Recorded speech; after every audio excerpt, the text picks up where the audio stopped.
Bonjour, donc je me nomme M. Abdoulaye Kandialo, comme vous aviez dit. Donc je suis spécialiste en transport logistique, mais particulièrement en transport urbain de voyageurs et mobilité urbaine.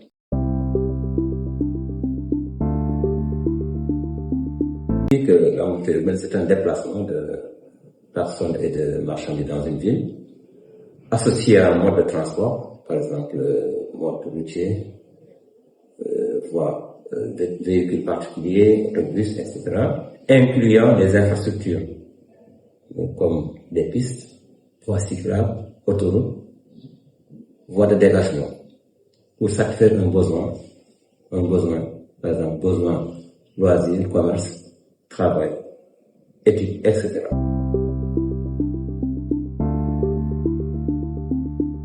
Aujourd'hui, tout le monde sait que Dakar, c'est la capitale du Sénégal, et Dakar, c'est 30% des activités économiques.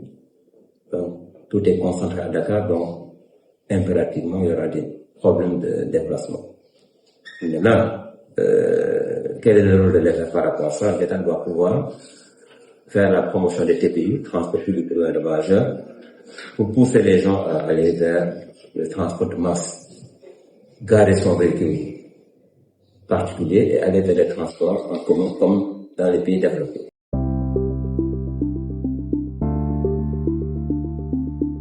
Maintenant, pour ce qui est du covoiturage, je commencerai par ça. Donc, c'est pas encore connu des populations sénégalaises, des populations dakaroises. Maintenant, ce que j'observe en tant que spécialiste, je vois que maintenant les gens ont tendance à fréquenter les transports en commun. Par exemple, le TER, le BRT. Donc, tu verras des gens garer leurs véhicules au niveau des stations du TER et prendre le train pour aller en ville. D'autres vont garer leurs véhicules pour prendre le BRT. Donc, je pense qu'aujourd'hui, c'est une culture qui n'est pas encore très développée. Donc, la fréquentation des transports en commun. Maintenant, ça, c'est l'État qui doit faire ce travail pour permettre aux gens de fréquenter les TPU.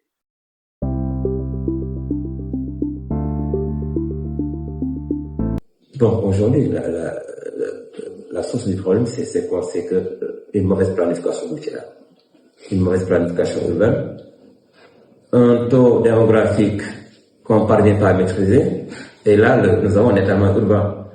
Donc, aujourd'hui, les problèmes, c'est aussi que l'État encourage les importations de véhicules déjà amortis. Donc, les véhicules qui sont âgés plus de 8 ans, 10 ans, là, ça fait augmenter les problèmes de fréquentation des réseaux. Et autre chose, c'est aussi l'indiscipline des populations, le comportement qui n'est pas du tout citoyen. Les gens ne respectent pas le code de la route, les gens ne maîtrisent pas le code de la route. Donc, ce qui fait qu'aujourd'hui, les problèmes sont des problèmes majeurs. Et là, je pense que l'État, en tant qu'autorité numéro 1 des transports, parce que c'est lui qui organise les transports, doit pouvoir sévir, corriger, organiser, contrôler et sanctionner. Je pense que c'est ça le véritable problème.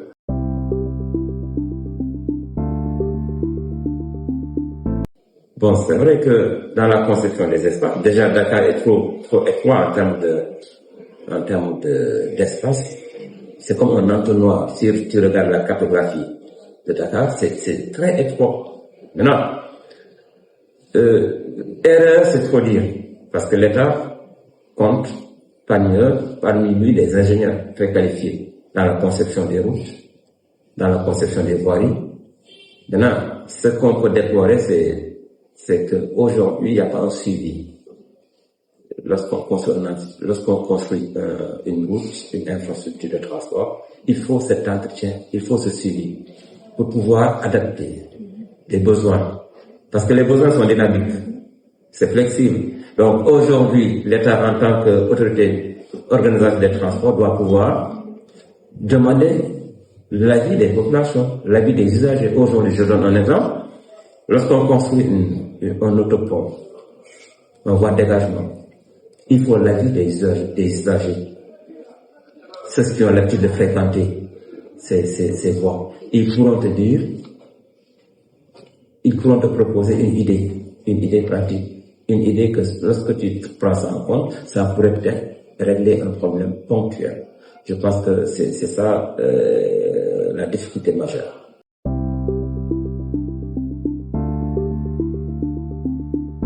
C'est une question pertinente. Aujourd'hui, nous sommes dans le monde de la digitalisation. Lorsqu'on dit mobilité urbaine intelligente, il faudra compter avec la digitalisation.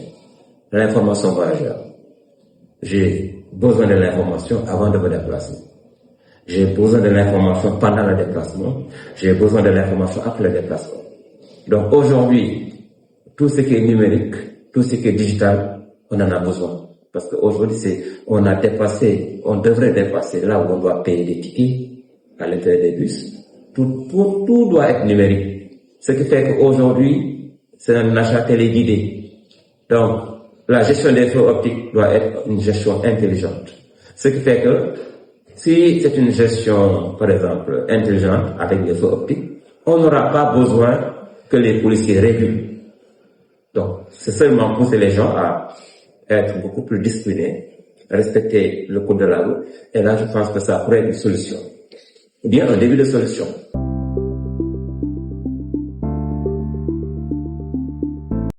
Voilà, donc je viens de le dire. Donc, je dis qu'aujourd'hui, moi, avec une application mobile, tout ce que j'ai possible, un bus qui va venir, à quelle heure il va se pointer. Je peux voir, est-ce que le bus, j'aurai le temps de l'attendre? Est-ce que le bus, lorsqu'il arrivera à mon niveau, est-ce qu'il n'aura pas un taux de remplissage déjà important, ce qui me permettra de prendre mes devants? Donc, les applications mobiles, je pense que ce sont des sources. Si on les utilise de façon positive, ça pourrait être vraiment des outils déclencheurs qui pourront accompagner vraiment le déplacement des personnes et des marchandises dans une ville.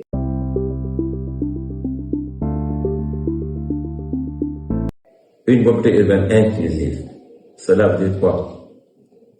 Les systèmes de transport en commun devraient être développés et modernes. Et là, la conséquence c'est quoi? Quel que soit le niveau de motorisation de la ville, les gens penseront à prendre les transports en commun parce qu'ils se diront que c'est moderne, c'est rapide et c'est régulier. Donc, quel est l'intérêt aussi d'un véhicule particulier en ville? À certaines heures, j'ai pas besoin de mon véhicule particulier. Parce que je sais que le système est bon, le système il est digitalisé, le système il est moderne. Donc d'ici 10 ans, normalement on devrait cesser la vente de tickets dans les bus.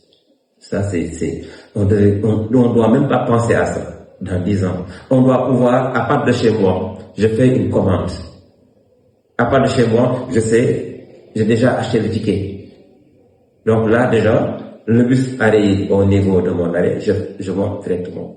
Donc, la mobilité urbaine de demain doit être vraiment une mobilité urbaine très moderne. On doit pousser les gens à comprendre, à développer c'est quoi le covoiturage, l'autopartage.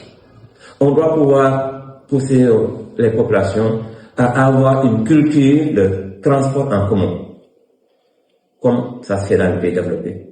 Et je pense qu'aujourd'hui, le seul élément qui peut déclencher ce système, c'est l'État, dans sa politique de mobilité urbaine, mais aussi ce sont les usagers, dans le respect de ce que l'État développera, mais aussi c'est un suivi, comme je l'ai dit, un suivi dans le temps et dans l'espace. Grosso modo, c'est ça qui permettra vraiment de penser, d'agir à une mobilité urbaine inclusive et durable. Voilà, je vous remercie et ça a été un plaisir de participer, n'est-ce pas, à ce système de formation. Et je vous remercie encore. Merci. Merci.